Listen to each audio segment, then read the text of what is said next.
in 1 second out of 27,648 options of what it could have been. You're really, really good at categorizing stuff into bins that you understand.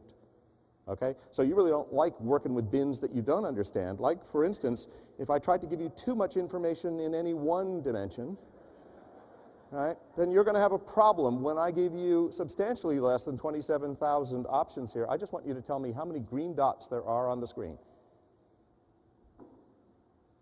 All right? No basis to categorize this.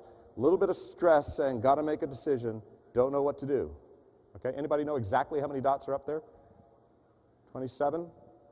19? Wrong. Okay? We'll get to that in a second. We'll give you a pattern that you can use. And so if I were to ask you which third of the line that's on, you could pretty well guess, certainly which half. If I ask you which 19th of the line, okay? How about which 20th? Well, gee, if you guys are working trying to find 5% margins, what's really scary is you can't see a 5% difference of where that dot is on the line. Okay? It is outside of our natural wetware capability to understand a 1 in 20 change, other than to see, watch it change, to sense it moving. But to spot it and say that's 5% better than it was is really hard. Okay? So I'm going to give you another countdown. This time I'm going to give you some order to those same dots, same number here, same amount of time. How many dots were there?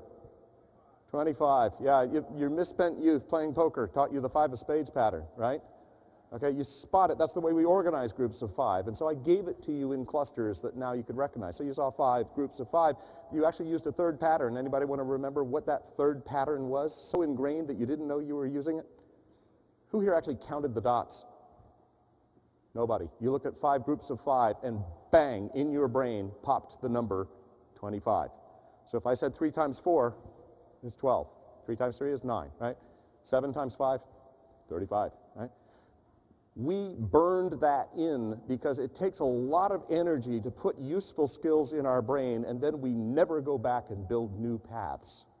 And that's the real problem, is that when the world changes, when our model of the world changes, and we need a new pattern, it takes a tremendous energy to build a new one. And boy, it sure is easier to learn a language when you're young, when your brain is pliable and looking for places to stuff things, than after we've built all the little pathways in our brain and we only know one word for soup. Fortunately, it's the same in Russian and in French, so you could start learning those too, if you like. But it's really hard to create new pathways in the brain because we spent all that energy as children. And we are thermodynamic engines, and so we like to use the old patterns when we see new stuff. And unfortunately, when the whole basis of our understanding changes, the pattern is no good anymore. So I'm going to make one quick change. Don't blink. What changed? Red dot. Where was it? Lower right, upper left corner of the lower right quadrant, right? So we are really, really, really good at spotting changes in our patterns. So why are we so bad at reacting to all the data that's out there that's showing us all the change? Well, the problem is it's really noisy. And so we will put on a filter. Oops. We will put on a filter. And so we will filter out massive amounts of noise because we think we see the signal under that. Okay, and you're going to find an awful lot of people that are passionate about how the world events are supporting their particular religion because they have a world model, and then all the data actually supports that world model because the rest is all just noise, you see? Right? And so if you have a world model of how things are going, you start to see some scatter, depending on how passionately you believe that model, you will be unprepared to get off on some new change. Right? So I'm going to show you some things that actually are changing, that my job as a futurist is to tell you these are absolutely real. Okay?